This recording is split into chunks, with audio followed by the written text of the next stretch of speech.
Welcome back to another new video. So আজকের ভিডিওতে আমরা ছোট্ট একটা টিউটোরিয়াল দেখব, একদম সিম্পল।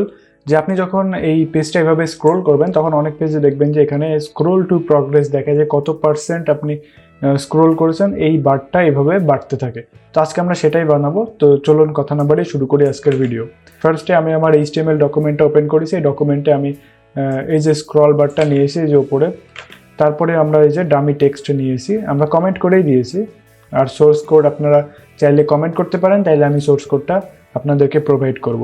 এখানে ডামি টেক্সট নিয়েছি, অনেক ডামি টেক্সট। সো আমি একটা কমেন্ট আউট করে দিই, সরি কমেন্ট না, মানে র্যাপিংটা ক্লোজ করে দিলাম। এই হচ্ছে আমাদের সিম্পল প্রজেক্ট। তো এবার আমরা হচ্ছে যদি CSS-এ আসি, সিম্পল জিনিস, এই যে স্ক্রোল বারটাকে আমরা ফিক্স করেছি, এটা ফিক্স করেছি। অ্যান্ড এর মধ্যে এই প্রগ্রেসটাকে আমরা যে উইথ করি, আচ্ছা এখানে আমি কমেন্ট করে দিয়েছি যে আমরা জাভাস্ক্রিপ্ট দিয়ে এই উইথটাকে আমরা চেঞ্জ করব। আর এগুলো দেওয়া আছে কন্টেন্ট অ্যান্ড জাস্ট এইটুকুই। তারপরে আমরা যদি এখন জাভাস্ক্রিপ্টে আসি, আমরা এখানে ভ্যারিয়েবলের মধ্যে সবগুলো স্টোর করেছি। এখন আমাদের যেটা করতে হবে, আমাদেরকে আচ্ছা আমি একটু কনসোলটাকে ওপেন করে দেখাই। আচ্ছা কনসোলে আমরা এখন যদি আমরা হচ্ছে উইন্ডো ডট অন স্ক্রোল, আমরা তো স্ক্রোল করব, তাই আমরা একটা অন স্ক্রোলে একটা ফাংশন রান করব। সেই ফাংশনের মধ্যে কনসোল লক করব হচ্ছে স্ক্রোল ওয়াইকে। তো আমরা যদি এখন স্ক্রোল করি দেখতে পারবেন আমি কিন্তু অনেকটা স্ক্রোল করে এসেছি। তো এই নাম্বারটাকে আমাকে আর কি পার্সেন্টেজে কনভার্ট করতে হবে। আমরা পার্সেন্টেজ দিয়ে কাজ করব। এটা তো অরিজিনাল পিক্সেল আকারে ভ্যালু দিচ্ছে, বাট আমাদের লাগবে পার্সেন্টেজ, মানে এই যে এটা লাস্ট পজিশন, তো এইটা 100% হবে, এরকম পার্সেন্টেজ আমরা চাচ্ছি। তো সেজন্য আমরা এখানে একটা ভ্যারিয়েবল নেব, লেট পার্সেন্টেজ নামে একটা ভ্যারিয়েবল নিলাম। এখন এর মধ্যে আমাদের যেটা করতে হবে, আমাদের প্রথমে পেজ হাইটটাকে আমাদের বের করতে হবে। তো আমরা এখানে নিলাম যে পেজ হাইট আমরা বের করব কিভাবে, document element dot scroll height.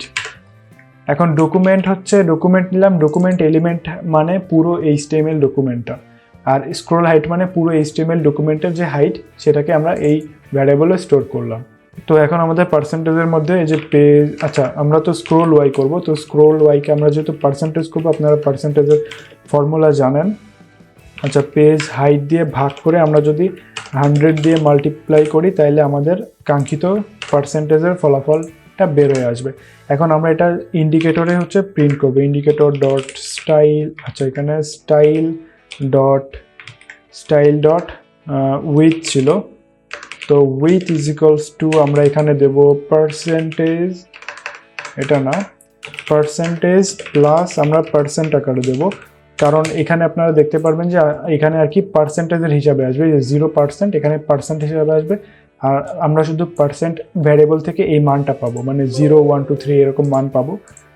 আর এই পার্সেন্টেজটা আমরা এখানে স্ট্রিং আকারে বসিয়ে দিলাম। তো আমরা যদি এখন স্ক্রোল করি দেখতে পারবেন এই যে এটা কিন্তু কাজ করছে। আর আমি কনসোলটা ক্লোজ করি, এই যে দেখতে পাচ্ছেন আমরা যখন স্ক্রোল করছি তখন এটা কিন্তু কাজ করছে।